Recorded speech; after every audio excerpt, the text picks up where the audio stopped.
வாழ்த்தி வரவேற்கிறேன். இது நாளும் கூட கர்த்தருடைய வார்த்தையை நாம் தியானிக்க போகிறோம். கர்த்தருடைய வார்த்தையை நாம் தியானிக்கிறதுக்கு முன்பாக ஒரு நிமிடம் கண்களை மூடி தேவ சமூகத்தில் ஜெபிப்போம். மகா கிருபையும் இரக்கம் நிறைந்த நல்ல ஆண்டவரே, துதிக்கிறோம், ஸ்தோத்திரிக்கிறோம். ஆசீர்வதிக்கப்பட்ட இந்த நேரத்துக்காக நன்றி ஆண்டவரே.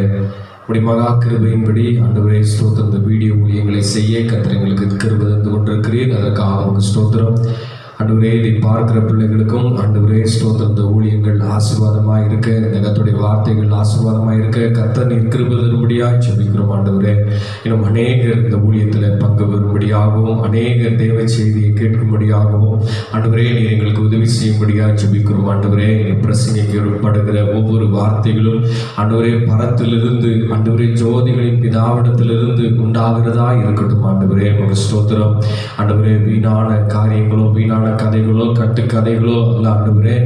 ஜீவனுள்ள வார்த்தைகள் மாத்திரம் அந்த ஊழியத்தின் மூலமாக பிரசங்கிக்கப்பட தெய்வம் தாமே நீர் உதவி செய்யும்படியாக ஜெபிக்கிறோம். இப்பொழுதும் கூட நாங்கள் தியானிக்க இருக்கிறதான இந்த வார்த்தைகளை கர்த்தர் நீர் ஆசீர்வதிக்கும்படியாக ஜெபிக்கிறோம். இயேசுவின் நாமத்தில் ஜெபிக்கிறோம் ஜீவனுள்ள நல்ல பிதாவே, ஆமென். ஸ்தோத்திரம். அல்லேலூயா. எடுத்துக்கொள்ளுங்கள் என்னோடு மத்தேயு 5வது அதிகாரம்.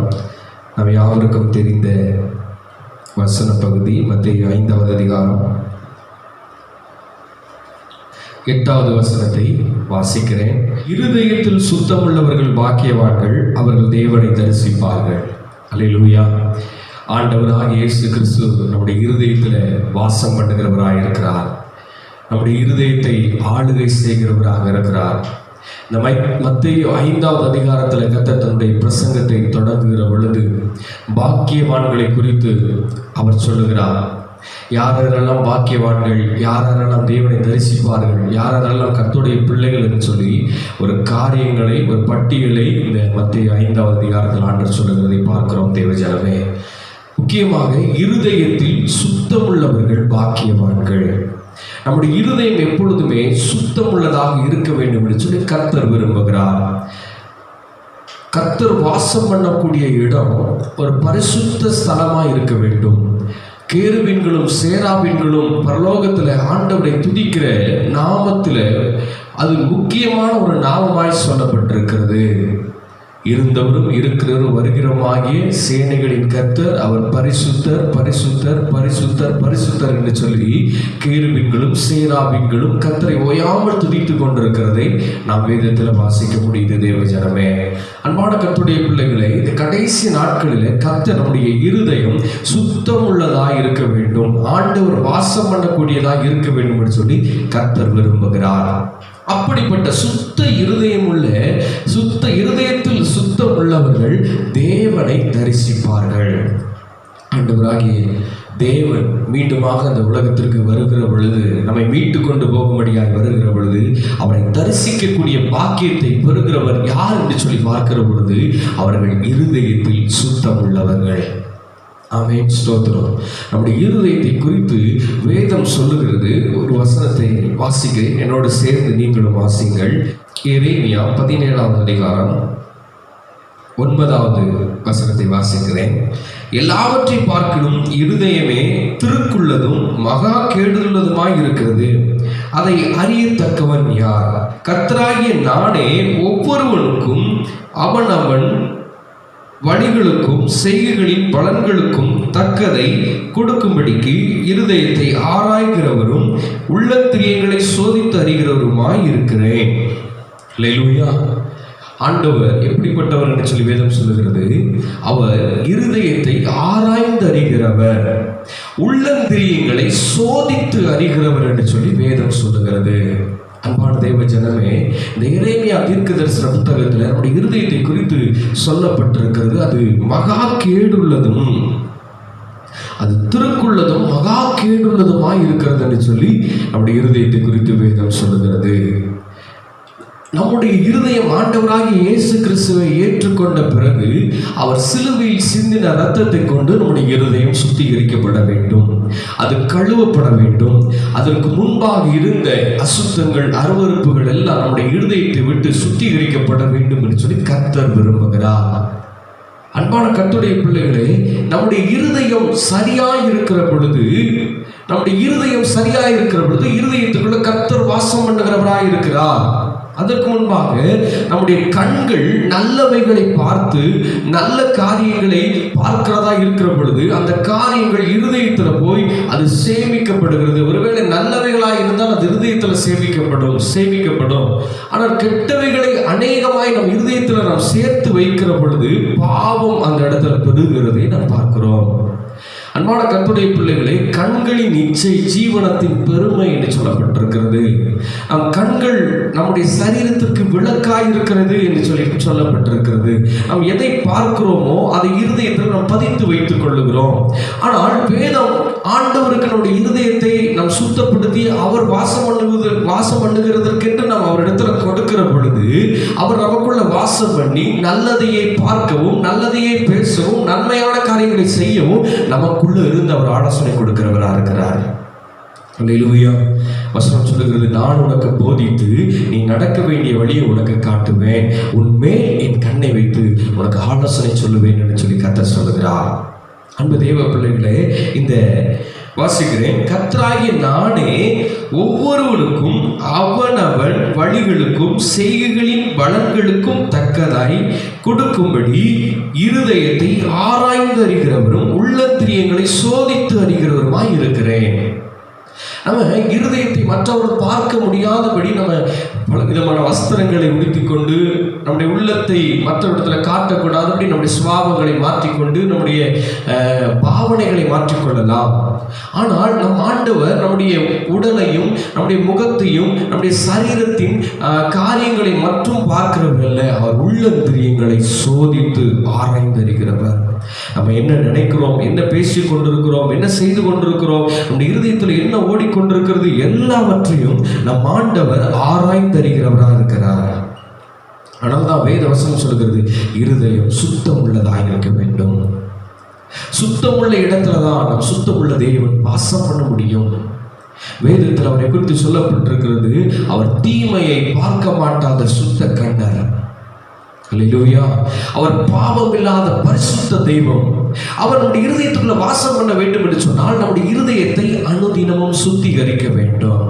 தேவையில்லாத காரியங்களை நம்முடைய இருதயத்தில் சேகரிக்காதவர்களாக ஒவ்வொரு நாளும் அதை துடைத்து சுத்திகரிக்கிறவர்களாக நாம் இருக்க வேண்டும் என்று சொல்லி கர்த்தர் விரும்புகிறார். ஒரு வசனத்தை கூட நாம் சேர்ந்து வாசிப்போம். சங்கீதம் 73வது சங்கீதம் முதல் வசனத்தை வாசிக்கிறேன். சுத்த இருதயம் உள்ளவர்களாகி இஸ்ரவேலருக்கு தேவன் நல்லவராக இருக்கிறார். சுத்த இருதயம் உள்ள இஸ்ரவேலர்களுக்கு தேவன் நல்லவராக இருக்கிறார். பார்க்கிறோம், ஒரு சில குறிப்பிட்ட வசனங்கள்ல நாம் பார்க்கிறோம், இஸ்ரவேலை ஆசீர்வதிப்பதே கர்த்தருக்கு பிரியம். இஸ்ரவேலர்களுக்கு கர்த்தர் காண்டாமிருகத்துக்கு ஒத்த பலனை கொடுத்திருக்கிறார். அவர்களுக்கு விரோதமாக மந்திரமும் இல்லை, சூனியம் இல்லை, எதுவுமே இல்லை என்று சொல்லி கர்த்தர் அவர்களுக்கு துணையாய் நிற்கிறார்.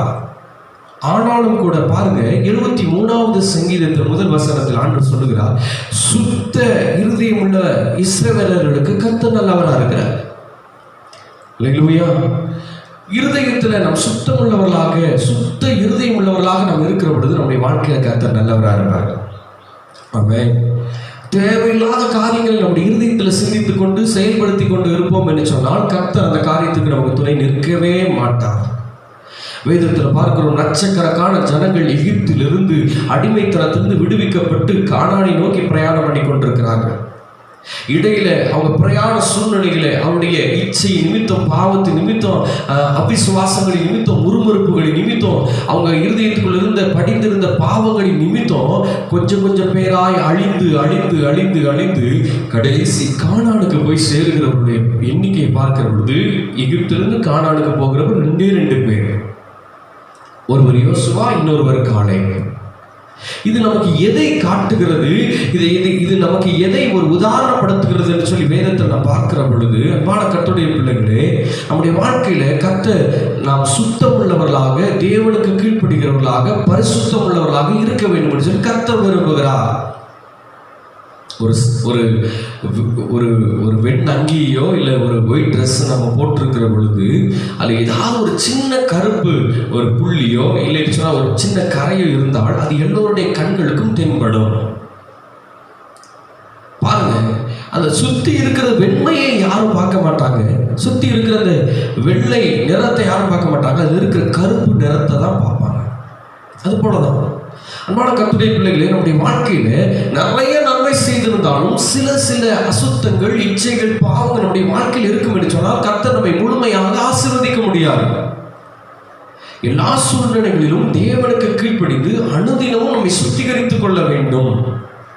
ஒரு வஸ்திரத்தை நாம் தொடர்ந்து போட்டுக்கொண்டே இருக்க முடியாது. அதை அடிக்கடி சலவை செய்து துவைத்து அதை தேய்த்து அதை நாம் பயன்படுத்துகிற பொழுது அது அநேக நாட்களுக்கு நமக்கு பயன்பாட்டிற்கு வருகிறது.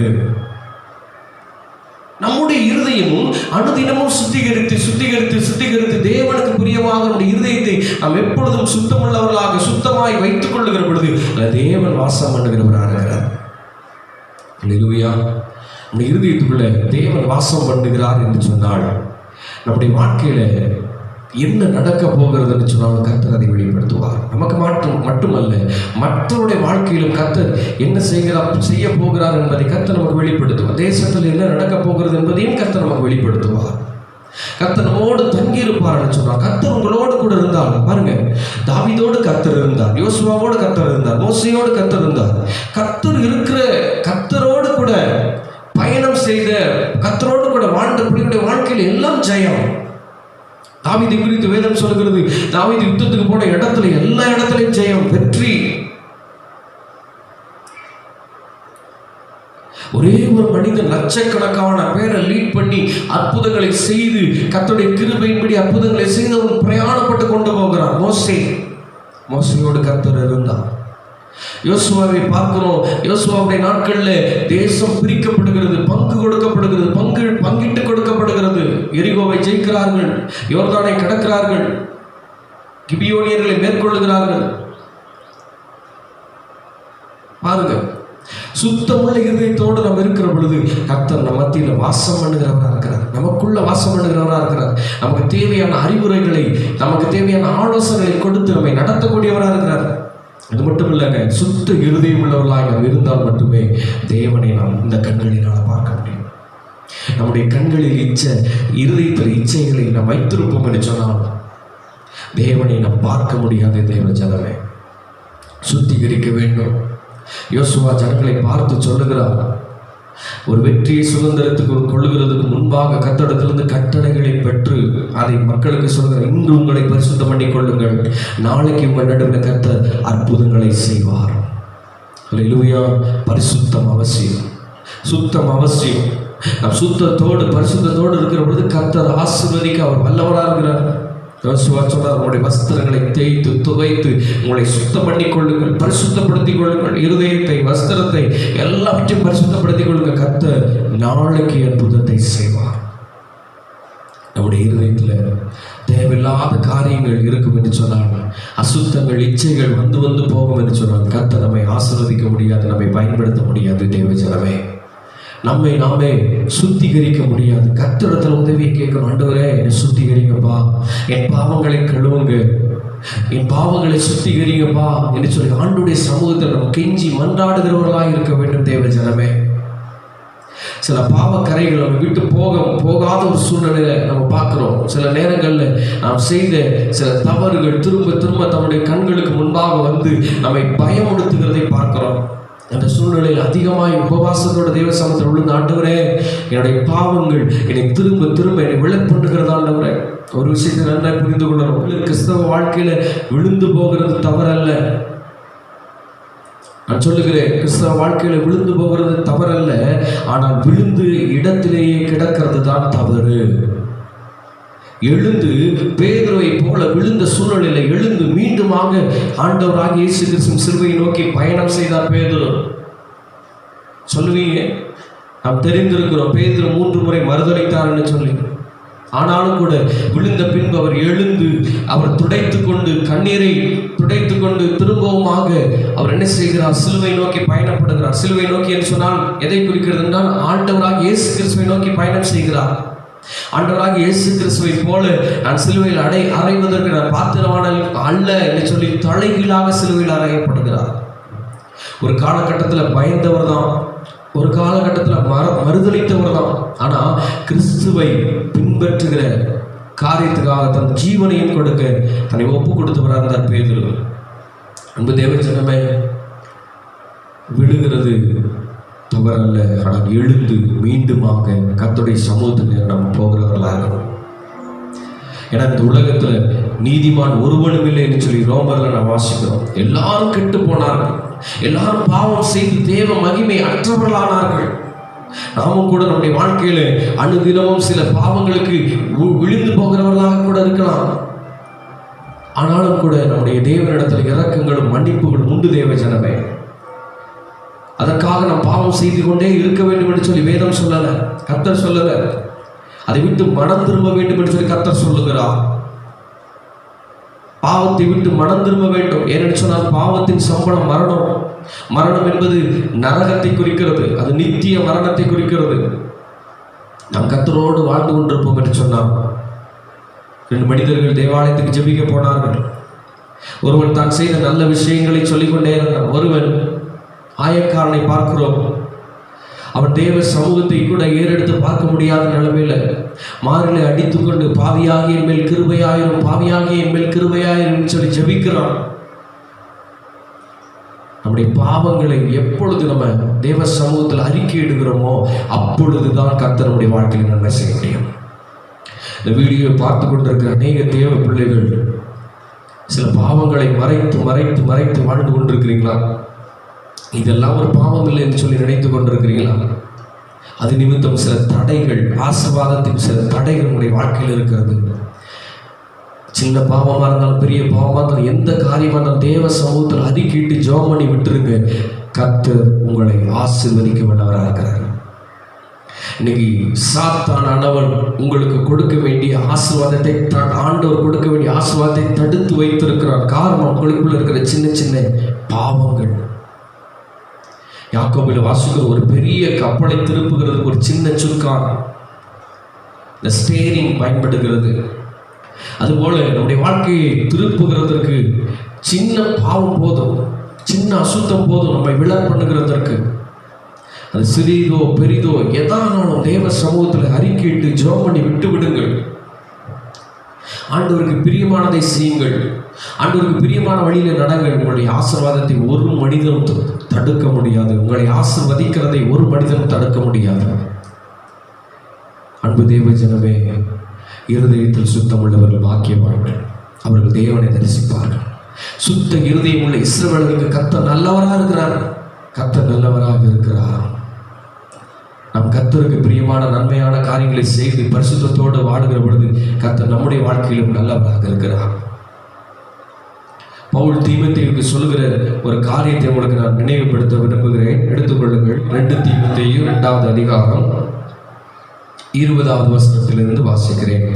ஒரு பெரிய வீட்டிலே பொன்னும் வெள்ளியுமான பாத்திரங்களும் அல்லாமல் மரமும் மண்ணுமான பாத்திரங்களும் உண்டு. அவைகளில் சில கனத்திற்கும் சில கனவீனத்திற்கும் உள்ளவைகள். ஆகையால் ஒருவன் இவைகளை விட்டு தன்னை சுத்திகரித்துக் கொண்டால் அவன் பரிசுத்தமாக்கப்பட்டதும் எஜமானுக்கு உபயோகமானதும் எந்த நற்கிரியைக்கும் ஆயத்தமாக்கப்பட்டதுமான கனத்துக்குரிய பாத்திரமாய் இருப்பான்.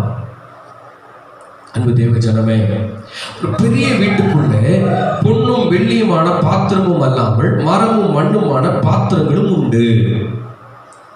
ஆனால் இங்கே கவனிக்கிறோம், 21வது வசனத்தில் பார்க்கிறோம், ஆகையால் ஒருவன் இவைகளை விட்டு தன்னை சுத்திகரித்துக் கொண்டாள்.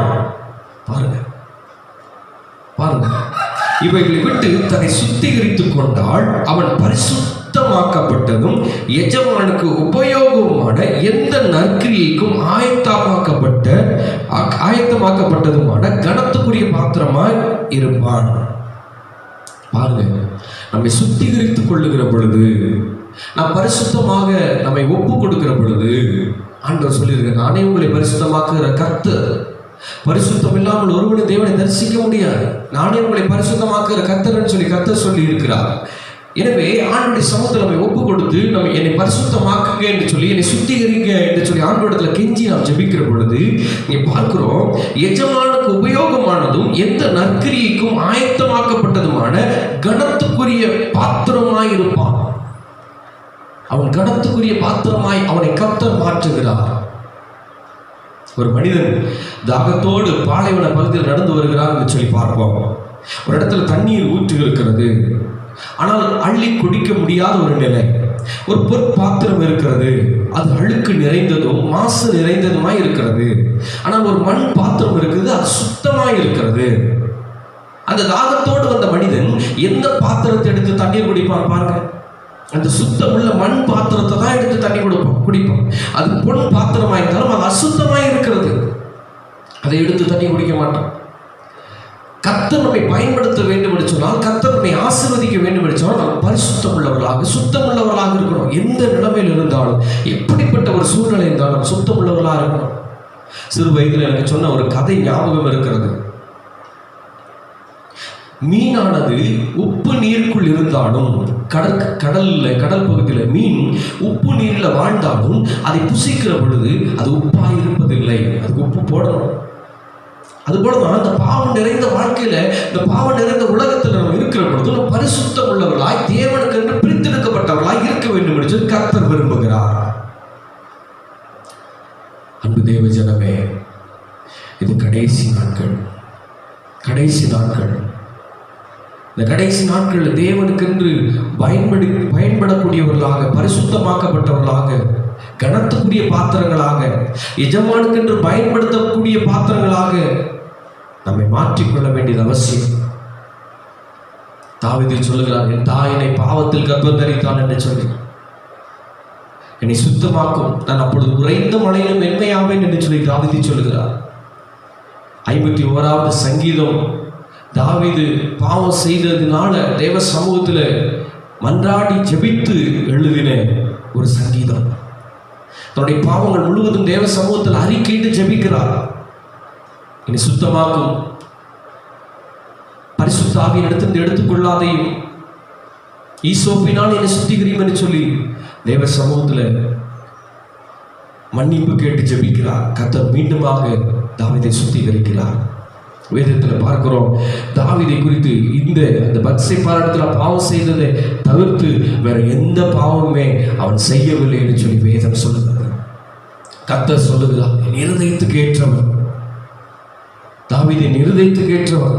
அந்த பத்சேபாளுடைய காரியத்தை தவிர அவருடைய வாழ்க்கையில ஒரு தவறும் இல்லை என்று சொல்லி கர்த்தரே சாட்சி சொல்லுகிறார். தாவீதை தாசனாகி தாவீதை போல சாலமோன் இல்லை என்று சொல்லுகிறார். குறிப்பிட்ட நாள் தன்னுடைய பாவத்தை அறிக்கை செய்து விட்டு விட்டார் தாவீது. நம்ம எப்படிப்பட்ட ஒரு வாழ்க்கை வாழ்ந்து கொண்டிருக்கிறோம்? நம்மை சுத்திகரிக்கிற பொழுது, நம்மை தேவ சமூகத்தில் அர்ப்பணித்து அவருடைய சமூகத்தில் ஆண்டவரே என்னை சுத்திகரிங்கப்பா, என்னை பரிசுத்தப்படுத்துங்கப்பா என்று சொல்லி கேட்கிற பொழுது அவர் நம்மை பரிசுத்தமாக்குறவராக இருக்கிறார். மாத்திரமல்ல, வேதத்தில் வாசிக்கிற பொல்லாங்காய் தோன்றுகிற எல்லாவற்றையும் விட்டு விலகுங்கள். எந்த காரியம் உங்களை பாவத்துக்கு உட்படுத்துகிறதோ, எந்த காரியம் உங்களை பாவம் செய்ய தூண்டுகிறதோ அதை விட்டு விலகுங்கள். உடைய இருதயம் பரலோகத்தை நோக்கி இருக்கணும். உடைய இருதயம் பரலோக ராஜாவை நோக்கி இருக்கணும். நான் இந்த உலகத்துக்குரியவன் அல்ல, நான் பரலோகத்துக்குரியவன் என்கிற உணர்வு உங்களுக்குள்ள இருக்கணும். ஒரு சிலர் சொல்லுகிறார்கள், ஆண்டவர் எரியாதவர்கள் ஒரே ஒரு வாழ்க்கை நம்ம நல்லா என்ஜாய் பண்ணி இந்த வாழ்க்கையை அனுபவிப்போம் என்று சொல்லுகிறார்கள். தவறு பிரியமானவர்களே, இந்த வாழ்க்கை நிலையற்றது. நம்முடைய வாழ்க்கை பரலோகத்துக்குரியதாக இருக்கணும். இந்த உலகத்தில் நாம் எப்பொழுது மரித்தாலும் பரலோகத்தில் நம் கண்கள் திறக்கிறவர்களாக நம்ம இருக்கணும். இந்த உலகத்தில் நாம் எப்படி வாழுகிறோம், எப்படிப்பட்ட காரியங்களை செய்து கொண்டிருக்கிறோம் என்பதை பார்த்து தான் கர்த்தர் பரலோகத்தில் நம்மை கொண்டு செல்ல முடியும். தேவ ஜனமே, மத்தேயு 5வது அதிகாரத்தில் கர்த்தர் சொல்லுகிறார், இருதயத்தில் சுத்தம் உள்ளவர்கள் பாக்கியவான்கள், தேவனை தரிசிப்பார்கள். சுத்த இருதயம் உள்ளவர்களாகிய இஸ்ரவேலருக்கு கர்த்தர் நல்லவராக இருக்கிறார். கர்த்தர் உள்ள கிரியைகளையும் இருதயத்தின் ஆழங்களையும் ஆராய்ந்தறிகிறவராக இருக்கிறார். அதுக்கு தக்க பலனை கொடுக்கிறவராக இருக்கிறார். அன்பு தேவ ஜனமே, நம் உள்ளத்துக்குள்ள இருக்கிறது யாருக்கும் தெரியாதுன்னு சொல்லி தப்பு கணக்க போடாதீங்க. கர்த்தர் நம்மை படைத்தவர், நம்மை உருவாக்கினவர், நமக்குள்ள ஜீவனை கொடுத்தவர், அவருக்கு எல்லாம் தெரியும். தேவ ஜனமே, தன் பாவங்களை மறைக்கிறவன் வாழ்வடைய மாட்டான். அவைகளை அறிக்கை செய்து விட்டு விடுகிறவன் இரக்கம் பெறுவான். தேவ சமூகத்தில் நம்முடைய பாவங்களை அறிக்கையிட்டு ஜெபிப்போம். பரிசுத்த இருதயத்தை ஆண்டவரிடத்தில் கேட்டு நாம் பரிசுத்தம் உள்ள ஒரு வாழ்க்கை வாழ்வோம். கர்த்தர் நம்மை ஆசீர்வதிக்க அவர் வல்லவராக இருக்கிறார். தேவ ஜனமே, கண்களை மூடி ஜெபிப்போமா? பரிசுத்தமும் கிருபை நிறைந்த நல்ல ஆண்டவரே, உம்மை துதிக்கிறோம், ஸ்தோத்திரிக்கிறோம். ஆண்டவரே, பரிசுத்தத்தை குறித்து எங்களோடு கூட இடைப்பட்டீரே, அதற்காக உமக்கு நன்றி செலுத்துகிறோம்.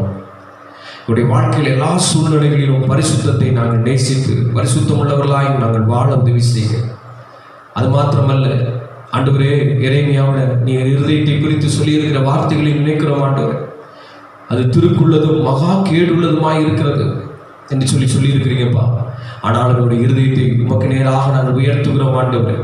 நீர் அதை உடைய இரத்தத்தால் கழுவி சுத்திகரித்து ஆண்டவரே, திரும்பவுமாக எங்களுக்கு பரிசுத்த இருதயத்தை நீங்கள் தந்து இந்த கடைசி நாட்கள் இந்த உலக வாழ்க்கையில் பரிசுத்தம் உள்ள ஒரு வாழ்க்கை வாழ எங்களுக்கு நீர் உதவி செய்யும்படியாக ஜெபிக்கிறோம். தாவீது தேவ சமூகத்தில் அறிக்கையிட்டு புலம்பி அழுது ஜெபித்தது போல நாங்களும் ஆண்டவரே ஒவ்வொரு நாளும் அழுது ஜெபித்து எங்களுடைய பாவங்களை, துணிகர பாவங்களை, அருவருப்பான செய்கைகளை விட்டு மனம் திரும்ப விட்டு விலக கர்த்தர் எங்களுக்கு உதவி செய்யும்படியாக ஜெபிக்கிறோம். இந்த வீடியோவை பார்த்து கொண்டிருக்கிற ஒவ்வொரு பிள்ளைகளுக்காக ஸ்தோத்திரம். ஒவ்வொருவரையும் ஆசீர்வதிங்கப்பா. அவருடைய வாழ்க்கையில் இருக்கிற எல்லா குறைவுகளையும் குற்றங்களையும் கர்த்தர் மன்னித்து பரிசுத்தப்படுத்தி ஆண்டவரே, அவர்களுக்கு நீர் வைத்திருக்கிற ஆசீர்வாதங்களை முழுமையாக அவர்கள் பெற்றுக்கொள்ள கர்த்தர் கிருபை தருகிறார். இஸ்ரவேலை ஆசீர்வதிப்பதே கர்த்தருக்கு பிரியம் என்று சொல்லியிருக்கிறீங்களப்பா. வெள்ளியும் பொன்னும் என்னுடையது என்று சொல்லியிருக்கிறீங்களப்பா. பூமியும் அதன் நிறைவுகளும் கர்த்தருடையது என்று சொல்லியிருக்கிறீங்கப்பா. ஒருவேளை உடைய பாவத்தை நிமித்தம் ஆண்டவரே ஸ்தோத்திரம், நம்முடைய வாழ்க்கையில் சில வியாதிகள் பலகீனங்கள் இருக்கலாம் ஆண்டவரே. இப்பொழுது நாங்கள் அறிக்கை செய்கிற பொழுதே எங்களுக்கு சுகமும் பலனும் ஆரோக்கியமும் சமாதானமும் எங்களுக்குள்ளும் எங்கள் குடும்பத்துக்குள்ளும் கடந்து வரும்படியாக ஜெபிக்கிறோம். இயேசு கிறிஸ்துவின் அதிகாரமுள்ள நாமத்தில் ஜெபிக்கிறோம் நல்ல பிதாவே, ஆமென். ஸ்தோத்திரம். என் ஆத்துமாவே கர்த்தரை ஸ்தோத்திரி, என் முழுமையோட பரிசுத்த நாமத்தை ஸ்தோத்திரி. என் ஆத்துமாவே கர்த்தரை ஸ்தோத்திரி, கர்த்தர் செய்த சகல உபகாரங்களை மறவாதே.